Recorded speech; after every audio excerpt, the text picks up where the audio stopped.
নমস্কার, আমি রবীন্দ্রনাথ ঠাকুরের একটি কবিতা পাঠ করছি।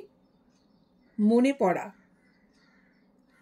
মাকে আমার পড়ে না মনে, শুধু কখন খেলতে গিয়ে হঠাৎ অকারণে একটা কিশোর গুনগুনিয়ে কানে আমার বাজে।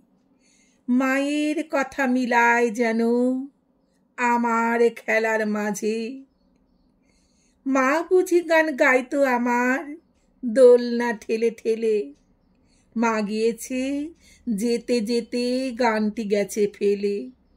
মাকে আমার পড়ে না মনে, শুধু যখন আশ্বিনেতে ভোরে শিউলি বনে শিশির ভেজা হাওয়া বেয়ে ফুলের গন্ধ আসে, তখন কেন মায়ের কথা আমার মনে আসে। কবে বুঝি আন্ত মাসেই ফুলের সাজি বয়ে পুজোর গন্ধ আসে যে তাই মায়ের গন্ধ হয়ে। মাকে আমার পড়ে না মনে, শুধু যখন বসি গিয়ে শোবার ঘরের কোণে জানালা থেকে তাকাই দূরে নীল আকাশের দিকে। মনে হয় মা আমার পানে চাইছে অনিমিষে।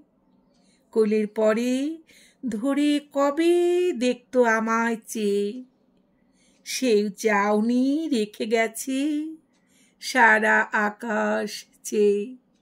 নমস্কার, কবিতাটি ভালো লাগলে সাবস্ক্রাইব করে সঙ্গে থাকার অনুরোধ রইল।